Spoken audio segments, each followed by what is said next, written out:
Bonjour et bienvenue dans cette micro-introduction à Substance Designer. Nous allons faire des choses très simples. Nous allons faire par exemple des briques et un parquet. Très basique, je vous avertis. File, New Substance pour justement avoir un support que je vais renommer ici Simple Tiles. Je conseille toujours de faire des choses en anglais pour éviter les caractères accentués, les espaces et ce genre de choses-là. Et également, si à un moment vous désirez publier vos créations sur le Substance Share, il n'accepte que les nomenclatures anglophones. Voilà qui est fait, je ne modifie rien d'autre, je n'aurai pas besoin de le modifier et je fais OK.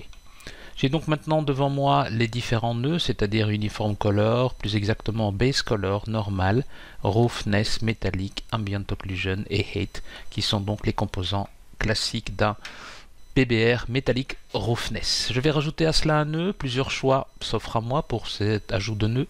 Soit je vais cliquer ici sur l'icône Blur, puisque c'est un nœud de blur que je vais introduire dans la scène.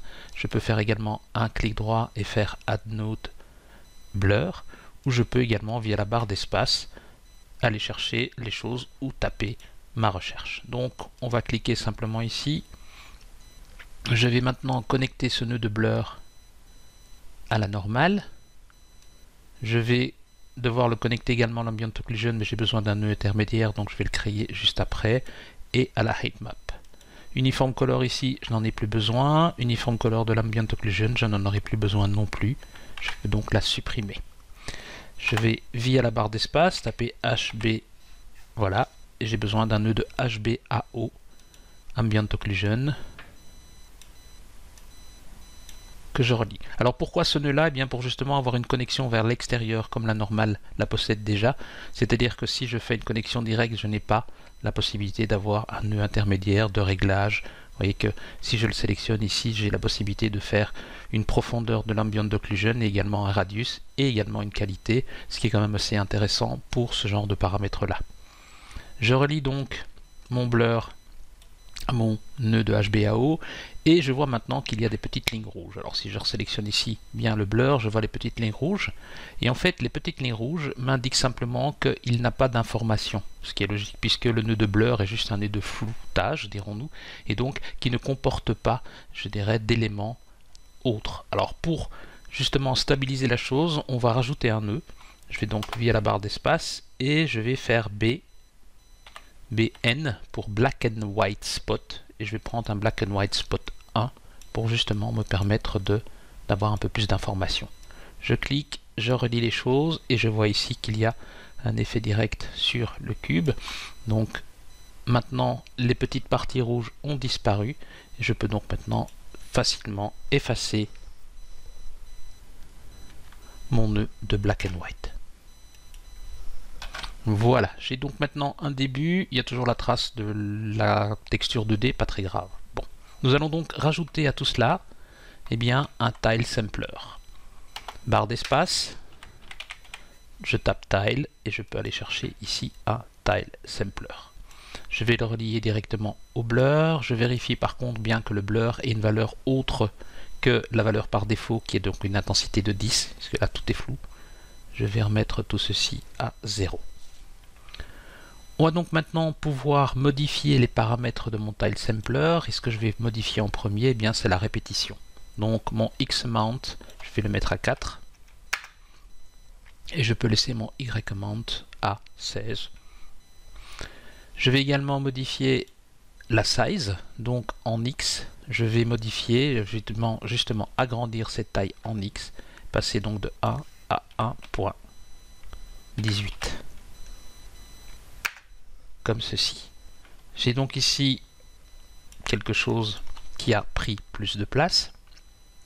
Mais ce que je vais également faire maintenant pour qu'on ait justement un décalage comme dans un mur de briques, eh bien je vais aller voir ici, fermer size, ouvrir position et dans offset, je vais entrer une valeur de 0.5 en offset.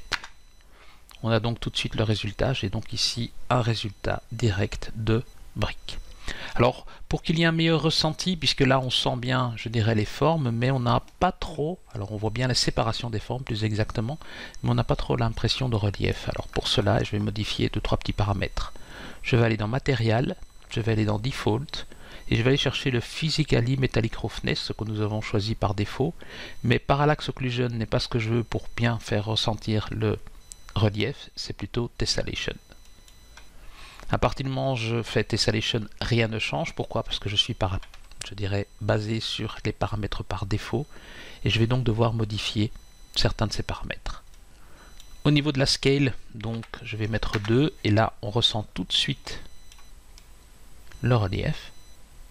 Et ce que je vais faire également pour qu'il y ait un calcul un peu plus important de ma forme, donc que ce soit un peu plus lissé, je vais mettre également un Tessellation Factor, je vais passer de 4 à 14. Si je n'aime pas le côté, je dirais, un peu anguleux de ces différents éléments, je peux éventuellement tricher, c'est-à-dire au niveau du blur, mettre cette fois-ci une valeur de 0.2 pour flouter tout cela, pour avoir un résultat un petit peu meilleur. Voilà pour ma première forme, si je puis dire, donc les briques, et je vais pouvoir attaquer les choses pour pouvoir maintenant faire un parquet. Je vais déplacer mon tile sampler vers le haut, sélectionner la connexion entre les deux, ici, supprimer la connexion, et je vais créer un nouveau tile sampler. Barre d'espace, alors tiles non, tile sampler c'est bien ce dont j'ai besoin, comme ceci. Je vais le relier tout de suite à mon blur, j'ai des petites briques. Mais surtout, ce que je vais faire avant toute chose, c'est que je vais modifier une fois de plus cette répétition. En X, je vais dire 2 au niveau du amount. Et en Y, je vais prendre une valeur de 8. Pour que ce soit plus esthétique pour cette sensation de parquet, eh bien, il me manque un élément. L'élément qui me manque, c'est justement cette notion de rotation. Donc, je vais retourner dans mon tile sampler. Je vais fermer la position, rotation est ici, et je vais modifier les degrés ici à 45 degrés. Alors, je peux taper bien entendu une valeur de 45 degrés, mais ce que je peux également faire, c'est utiliser le petit curseur que l'on voit là, et via la touche majuscule, quand je clique, il va automatiquement mettre les éléments à 45 degrés. En ayant fait cette rotation, nous constatons qu'en fait, on ne distingue plus bien les éléments. Donc ce que je vais faire tout de suite, c'est qu'au niveau du tile sampler, je vais modifier la taille de cet élément, de ces éléments plus exactement. On va réduire la taille à 0.86 en X et également réduire la taille en Y à 0.8. Là, c'est beaucoup mieux puisqu'on redistingue les différents éléments. Nous allons donc maintenant mieux placer les choses, c'est-à-dire qu'en fait, on va rajouter un élément supplémentaire. L'élément supplémentaire, eh bien, sera une transformation 2D. Je vais appuyer sur la barre d'espace et je vais aller chercher transformation 2D. Je vais déconnecter ceci éventuellement et je vais relier les choses comme ceci. Je vais donc faire maintenant une inversion, donc enlever le lien que j'ai failli créer, et je vais faire une inversion justement de cette transformation 2D pour avoir, je dirais, le parquet dans un sens, ici, et ici, il sera dans l'autre sens. Je prends le curseur que je déplace sur plus ou moins la moitié, et je vais reprendre l'autre, et voilà qui me permet de faire l'inversion. Je vais placer les choses comme ceci, les autres choses ici sur le bord, et je vérifie au niveau de l'offset, mettre une valeur à 0. On va donc faire un combinatoire. Pour faire un combinatoire, qu'est-ce qu'on va utiliser? Eh bien, on va utiliser simplement un blend, puisque je vois ici les choses sont dans un sens et là elles sont dans l'autre sens, donc on va faire un blend. Barre d'espace, je vais chercher un blend. Je reviens ici en arrière parce que j'avais quelque chose de sélectionné, donc toujours penser à bien désélectionner l'élément. Je resélectionne ici le blend et je vais mettre le tile sampler dans le foreground. Et ce que je vais faire ici, on va replacer un peu les choses comme cela et je vais placer mon output de ma transformation 2D en background. Je reprends mon blend et je vais passer d'un mode copy en mode add. Nous allons reprendre donc le nœud de sortie du blend pour voir un petit peu le résultat.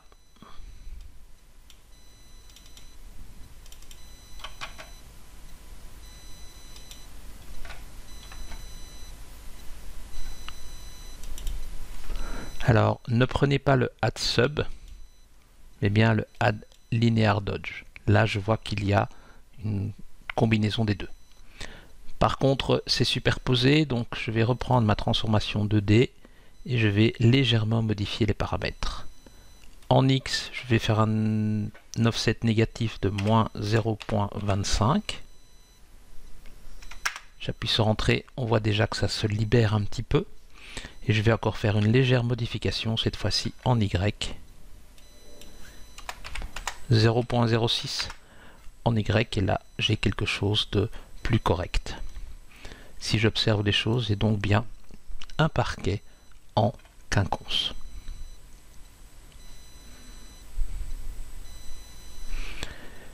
Ce qu'on peut éventuellement faire ici, c'est sélectionner l'ensemble des objets, en dehors du blur bien entendu, et je vais donc pouvoir faire ce qu'on appelle un frame. Donc je vais aller chercher ici le frame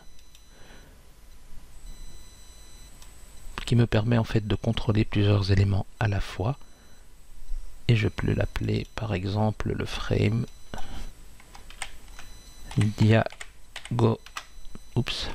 diagonal tiles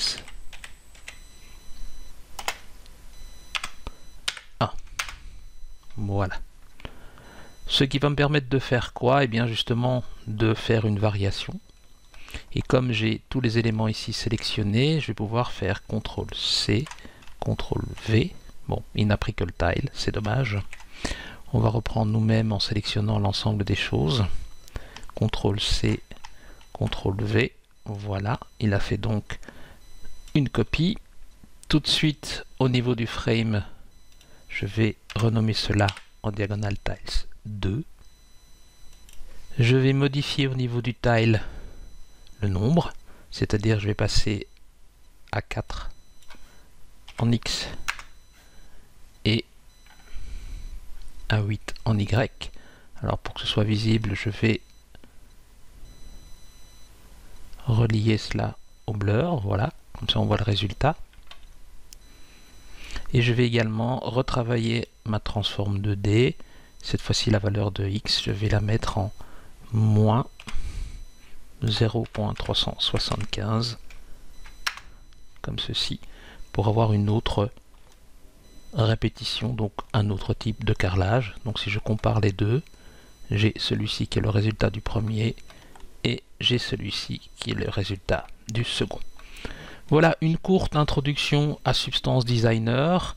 Si la chose vous tente, eh bien, il suffit maintenant de vous inscrire à la formation concernant Substance Designer, mais qui couvrira également Substance Painter, la suite Substance, comme on l'appelle.